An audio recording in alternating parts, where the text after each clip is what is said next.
இந்த உலகத்தை மறுபடியும் காப்பாத்துறதுக்கு நம்ம ஹீரோ கஃப்கா உயிர் தெழுத போறான். அப்படியே கட் பண்ணா நம்ம ஹீரோ ஹாஸ்பிட்டல்ல 4 மாசம் கழிச்சு கண்ணு முழிக்கிறான். நம்ம ஹீரோ கோமால இருந்திருக்காங்க.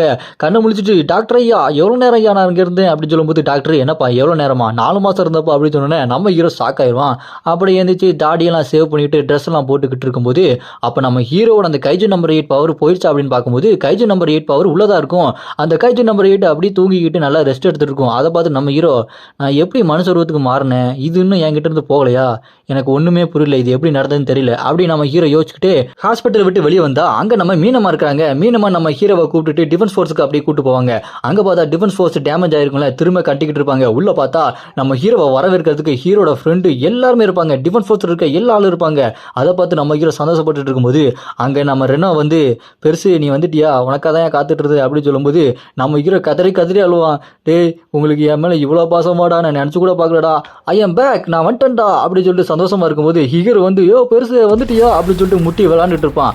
அப்படியே கட் பண்ணா வழக்கம் போல எல்லாரும் அவங்க வேலையை ஆரம்பிப்பாங்க. அப்படியே அவங்க டிஃபென்ஸ் ஃபோர்ஸ்ல வழக்கம் போல ஒர்க் பண்ணும்போது நம்ம கிக்கர் இருக்காங்க பாருங்க, அவங்கள நறுமையை விட ஹையர் போஸ்ட் பண்ணி விட்டுருவாங்க. நம்ம நறுமையை அப்படி கீழே இறக்கி விட்டுருவாங்க. அதை பார்த்து நறுமையை சாக்காவான். ஏன்னா சும்மா கேம் விளையாண்டு பொறுப்பு இல்லாம இருக்கா பாத்தீங்களா, அதனால கிக்கர் அப்படி ஹெட்டா மாத்தி விட்டுருவாங்க. அதை பார்த்து நம்ம நறுமையை கடுப்பாகிட்டு இருப்பான்.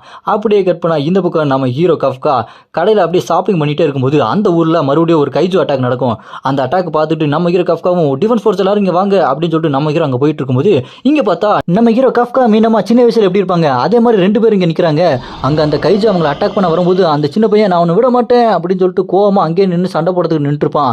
அப்ப அந்த இடத்துக்கு வருவார் பாருங்க நம்ம ஹீரோ கஃப்கா, பசங்களா குட்டி பசங்களா பாக்குறதுக்கு என்னையும் மீனம்மா மாதிரியே இருக்கீங்க, சரி இங்க இருந்து உங்களை நான் பத்திரமா கூட்டு போயிடுறேன், ஆனா இப்ப இங்க நடக்க போறதை நீங்க பாப்பீங்க இல்லையா, அப்படி பார்த்ததை எக்காரணத்தை கொண்டு வெளியே மட்டும் சொல்லிடாதீங்க கணுங்களா, சரிங்களா அப்படின்னு சொல்லிட்டு நம்ம ஹீரோ அப்படி கைஜு நம்பர் 8 மாறுவான் பாருங்க.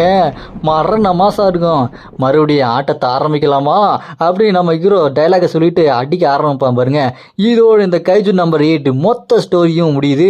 ஹாப்பி எண்டிங்கோட முடியுதுங்க. நான் நாளைக்கு சோலோ லெவல் நியூபி நெக்ரோமன்சர் இந்த மாதிரி ஒரு புது மாங்கோவால உங்களை மீட் பண்றேன்.